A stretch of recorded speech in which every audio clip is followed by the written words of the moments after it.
With the opposition, Jeremy Corbyn. Thank you, Mr. Speaker. Mr. Speaker, I would like to start by paying tribute to Andrew Miller, the former member for Ellesmere Port in Neston, who sadly died on Christmas Eve. He sadly lost to this House. He spent over 20 years here, was an expert on science and technology, made an enormous contribution to this House. Our thoughts are with his family and his friends, and he's deeply mourned on this side of the House for the great contribution that he made. I also joined the Prime Minister in sending sympathies and support to friends in Australia, where the fires have claimed over 20 people. Along with the loss of human life, hundreds of millions of animals have also been destroyed as a result of this. This is a warning of what global warming does to all of us, and we've got to take this very, very seriously, the threat of climate change. And I joined the Prime Minister also in thoughts going to the friends and family of those who died sadly in the Ukrainian plane that crashed in Tehran last night. Mr. Speaker, following last night's attack on the United States bases in Iraq, can the Prime Minister confirm that he opposes any further retaliation or escalation in violence in a situation where the region is in real risk of going into a full-scale war?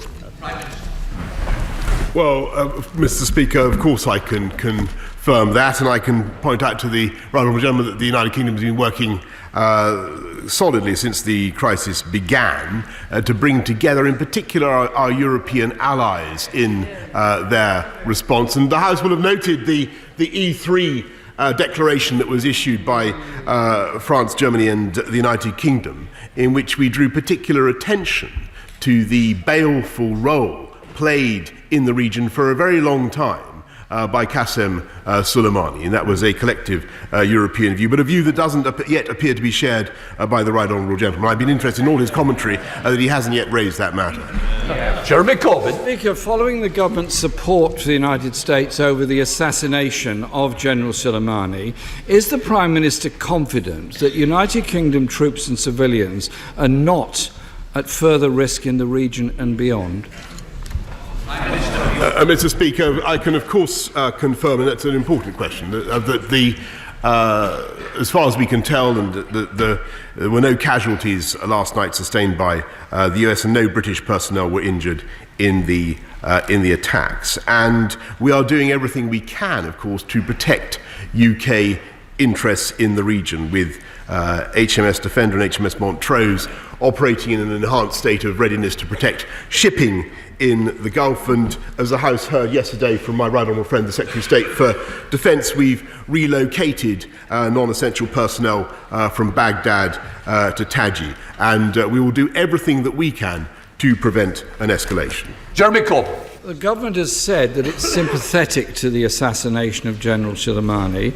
What evidence has the Prime Minister got to suggest that this attack on him and his death was not an illegal act by the United States?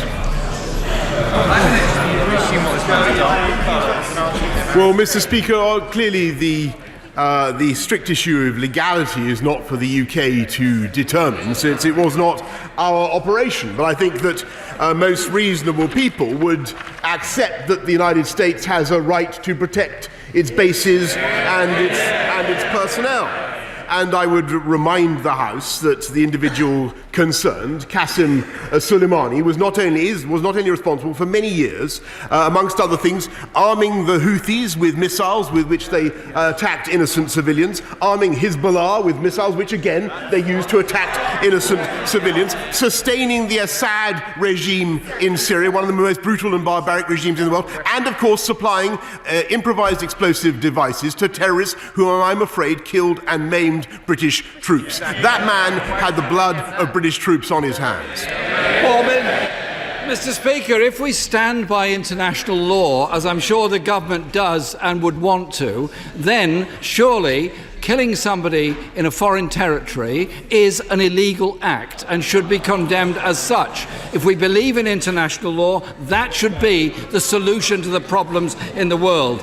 And as a permanent member of the United Nations Security Council, as a permanent member of the UN Security Council, could the government say what representations have been made to ensure that the Iranian officials that want to attend the Security Council in order to try to bring about a resolution to the very dangerous situation in the region will be allowed to attend, and in the event of the US administration blocking them, what representations will he personally make to President Trump to make sure the UN can operate in the way that it should and must be able to operate? Well, I think the right honourable gentleman is probably well aware that the United States has a duty under international law to allow people to visit the UN, and that is indeed the position that the UK supports. Jeremy Corbyn. Iraqi Parliament passed a resolution calling for foreign troops to leave their country. Can the Prime Minister confirm that the British government will respect any decision made by a sovereign parliament and government in Iraq that may make such a request in the future, and will respect the sovereignty of Iraq as a nation?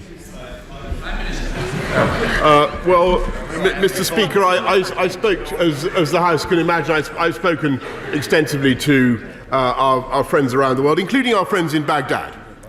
And Prime Minister Adel Mehdi, who, of course, has, like many people in Iraq, has come to rely and depend on the support of coalition forces, not least from the UK.